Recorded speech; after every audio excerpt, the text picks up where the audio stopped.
आज हम टिक टैक to game बना के देखेंगे रिएक्ट जेएस के अंदर। तो सबसे पहले हम अपने एप्लीकेशन को चला के देख लेते हैं कि हमारा आउटपुट दिखेगा कैसे। तो हमने यहाँ पे लिखा npm start।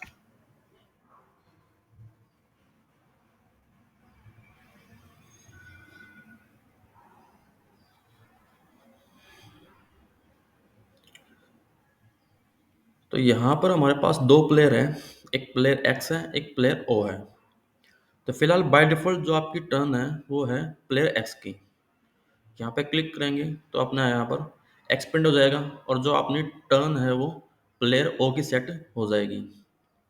हमने यहाँ पे क्लिक किया o x o, और अगर हम किसी सेल पे फिर से क्लिक करते हैं, जैसे कि हमने इस सेल पे फिर से क्लिक किया, तो यहाँ पर आएगा ऑलरेडी क्लिक कि हम एक सेल पे दोबारा वैल्यू सेट नहीं कर सकते हैं।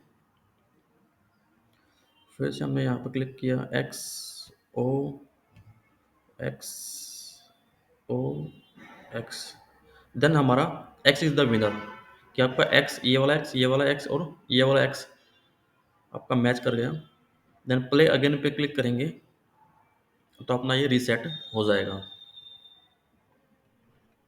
देन हम इसका कोड समझते हैं। तो हमने यहाँ पर एक टिक टैक्टो के नाम से यहाँ पर एक कंपोनेंट क्रिएट किया हुआ है, टिक टैक्टो डॉट जेएस। और यहाँ पर हमने 3 स्टेट वेरिएबल लिए हुए हैं। फर्स्ट अपना जो स्टेट वेरिएबल है वो टर्न, ये अपना टर्न के लिए कि किस प्लेयर की टर्न है, कि अपनी एक्स की है या ओ की है। सेकंड अपना जो स्टेट वेरिएबल है वो हमने एक एरे लिया हुआ है, ये सेल्स के लिए है कि हमारा टोटल यहाँ पर 9 सेल्स हैं। तो हमने यहाँ पर लिखा यूज स्टेट एरे किया एक क्रिएट ऑफ 9 लेंथ, और उसकी जो डिफॉल्ट वैल्यू फिल की है हमने वो की है ब्लैंक। देन थर्ड अपनी जो स्टेट है वो विनर के लिए है कि आपका कौन सा यूजर विनर है, एक्स है या ओ है, और ये हमारा एम्प्टी है। देन हम बात करते हैं हमारे डिज़ाइन की। तो यहाँ पर रिटर्न के अंदर हमने एक ड्यू बाय ड्यू का टैग लगा रखा है, जिसके अंदर सबसे पहले तो हमने प्लेयर और अपने टर्न को प्रिंट कराया हुआ है। तो बाय डिफॉल्ट जो अपने टर्न की वैल्यू हमने सेट की हुई है वो एक्स की हुई है, तो यहाँ पे एक्स प्रिंट होगा। एक हमने टेबल बनाई हुई है और इस टेबल के अंदर हमने 3 रो बनाई हुई है, T R by T R, ये फर्स्ट रो है, then T R by T R second row, and this is the third row. तो हम टी आर के अंदर नॉर्मली क्या लिखेंगे, यहाँ पर टी डी लिखेंगे, बट हमने यहाँ पर डायरेक्टली टी डी नहीं लिखा। उसके लिए हमने एक अलग से कॉलम के लिए अलग से कॉल के नाम से एक कंपोनेंट क्रिएट किया हुआ है। तो हमने यहाँ पर कॉल, और यहाँ पर हमने एक प्रॉपर्टी सेट की हुई है नम, और इसके अंदर हम अपना सेल नंबर पास कर रहे हैं 0 1 2 3 4 5 6 7 8। तो ये वैल्यू जो नम की है जो कि 0 है वो हमें इस कंपोनेंट में मिलेगी कॉल, और हमने यहाँ पर इसको ये ऑब्जेक्ट के थ्रू हमने वैल्यू पास की हुई है, और इसको हमने यहाँ पर ऑब्जेक्ट को डिस्ट्रक्चर किया हुआ है। तो ये स्टार्टिंग में जैसे 0 है तो ये हमें नम के अंदर 0 मिल जाएगा, और यहाँ से हम रिटर्न किया हुआ है एक T D by T D, यहाँ पर अपने कॉलम क्रिएट की हुई है, और इसके अंदर अपना सेल्स जो कि अपना एरे था, ये वाला जो हमने स्टेट ली थी, ये कि बाय डिफॉल्ट वैल्यू सबकी 9 एरे की ब्लैंक थी सभी की। तो हमने सेल्स और ब्रैकेट में हमने यहाँ पर इंडेक्स पोजीशन लिखी हुई है जो कि यहाँ पर 0 से लेकर 8 तक है। तो सेल्स 0 1 2 3 अप टू 8 तक प्रिंट करेगा और सभी की वैल्यू ब्लैंक होगी। तो बाय डिफॉल्ट स्टार्टिंग में जब अपनी कॉलम प्रिंट होगी तो सबकी ब्लैंक वैल्यू प्रिंट होगी। देन हमने यहाँ पर एक इस कॉलम पे इवेंट लगा रखा है ऑन क्लिक, कि जब इस पर क्लिक करेंगे तो हमें इसके अंदर वैल्यू को डिस्प्ले करवाना है, और उसके लिए हमने यहाँ पर एक फंक्शन बनाया हुआ है हैंडल क्लिक, और इसके अंदर अपना ये नंबर पास कर रहे हैं।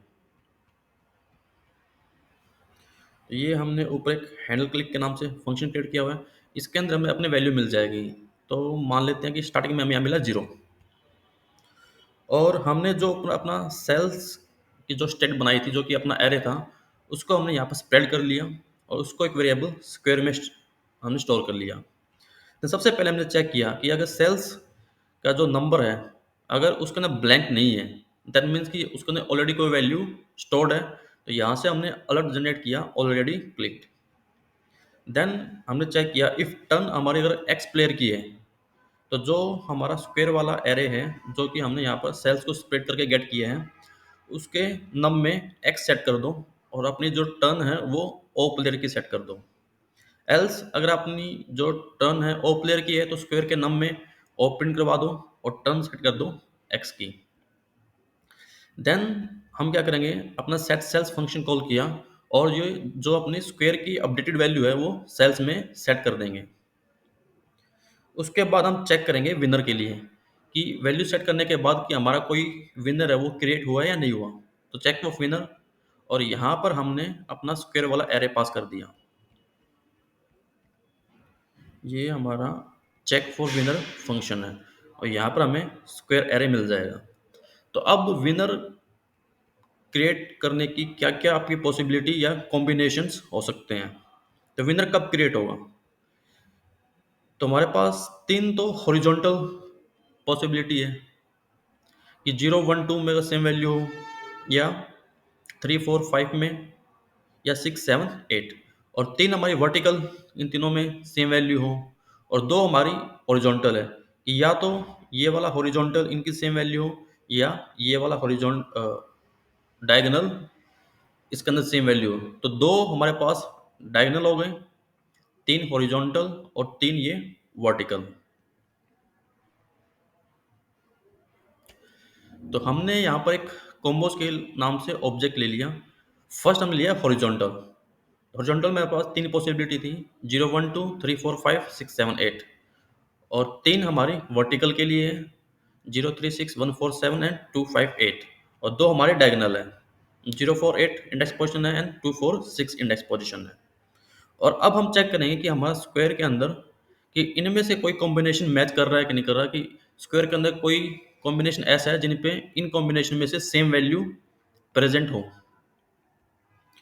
तो उसके बाद हमने यहाँ पर लगाया लूप, फॉर लूप लगाया हमने, लेट कॉम्बो इन कॉम्बोज, कि अपना ये जो कॉम्बोज वाला ऑब्जेक्ट है इससे एक एक वैल्यू उठ के कॉम्बो में आएगी। तो इसके अंदर तीन वैल्यू है, एक हॉरिजॉन्टल है, एक वर्टिकल है, एक डायगोनल है, और ये अपने 2D एरे है। तो सबसे पहले हमें मिलेगा हॉरिजॉन्टल। तो इस कॉम्बो से ये हॉरिजॉन्टल वाला एरे उठ के हमारा इस कॉम्बो में आएगा। उसके बाद हम अब हमें कॉम्बो के अंदर ये हॉरिजॉन्टल मिल गया। अब ये 2D एरे है, इसके लिए फिर से हम एक लूप लगा के इसको आइटरेट करना पड़ेगा। तो हम लिखा कॉम्बोज, जो कि अपना ये ऑब्जेक्ट है, और इसके ब्रैकेट में लिखा कॉम्बो। अब कॉम्बो के अंदर फिलहाल हमें क्या मिलेगा, हमें मिलेगा यहाँ पर हॉरिजॉन्टल। तो हम कॉम्बोज का हॉरिजॉन्टल वाला जो एरे है उसको आइटरेट कर रहे हैं। यहाँ पर हमने फॉर ईच लूप लगाया और यहाँ से एक वैल्यू मिलेगी जिसको हमने पैटर्न के नाम से वेरिएबल में स्टोर कर लिया।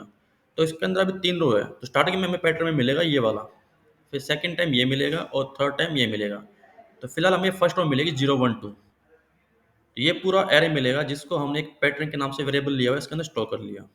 और हमने यहाँ पे कंडीशन लगाई, इफ जो स्क्वायर के अंदर जो पैटर्न 0 है एंड पैटर्न 1 पे वैल्यू है अगर वो सेम हो, एंड पैटर्न 1 और पैटर्न 2 पे जो वैल्यू है वो सेम हो, या बोल दो 0 1 2 अगर तीनों पे सेम वैल्यू है, दैट मीन्स कि आपका जो विनर है वो क्रिएट हो जाएगा। तो हमने यहाँ पर सेट विनर कॉल किया और इसके अंदर अपना स्क्वायर पैटर्न 0 कर लो या 1 या 2, ये तीनों में सेम ही वैल्यू है, उनमें से एक वैल्यू पास कर देंगे। देन सेकेंड टाइम चलेगा तो हमें यहाँ पर मिलेगा अपना पैटर्न के अंदर 3 4 5। तो यहाँ पर आएगा 3 4 5। तो हम चेक करेंगे स्क्वायर के अपना 3 इंडेक्स पे और 4 इंडेक्स पे वैल्यू सेम है, और 4 पे 5 पे सेम है। अगर हमें कोई वैल्यू सेम मिल गई तो यहाँ से विनर सेट कर देंगे हम। सिमिलरली फर्स्ट टाइम हमें ये तीन मिलेंगे, उसके बाद नेक्स्ट टाइम हमें मिलेगा वर्टिकल, कि इस कॉम्बो से ये वर्टिकल उठ के इस कॉम्बो में आएगा, और हम कॉम्बोज के वर्टिकल में फॉर ईच लूप लगा के ये तीनों रो है उसको आइटरेट करके चेक करेंगे। उसके बाद बिल्कुल एंड में हमने टेबल के नीचे अपना JS लिखा हुआ है, चेक किया हुआ हमने कि विनर अगर हमारे पास क्रिएट हो गया है, कि अगर विनर के अंदर कोई वैल्यू आ गई है, देन ये एंड हमने लगाया तो हम विनर को प्रिंट कर देंगे पैराग्राफ के अंदर। विनर की वैल्यू प्रिंट की और लिख दिया इज द विनर। और एंड में हमने एक रीसेट करने के लिए बटन बनाया हुआ है, बटन बाय बटन, और यहाँ पर लिखा हुआ है प्ले अगेन, और जिस पे क्लिक करेंगे तो हमने रीसेट फंक्शन कॉल किया हुआ है। ये हमारा रीसेट फंक्शन है। तो हमने यहाँ पर सेट विनर की वैल्यू है वो नल कर दी। उसके बाद जो अपना ये सेट सेल एरे था इसको फिर से ब्लैंक से कर देंगे इनिशलाइज। तो हमने एक एरे क्रिएट किया ऑफ 9 साइज का और उसको फिल कर दिया विद ब्लैंक वैल्यूज। और हमने यहाँ पर एक सीएसएस फाइल को भी इंपोर्ट किया हुआ है जिसमें हमने बेसिक स्टाइलिंग कर रखी है। इसके अंदर हमने टेबल के जो टीडी है उसकी स्टाइलिंग कर रखी है, हाइट दे रखी है, विड्थ है, बॉर्डर है और टेक्स्ट अलाइन किया हुआ है सेंटर। तो ये हमारा था tic tac toe game in the React JS.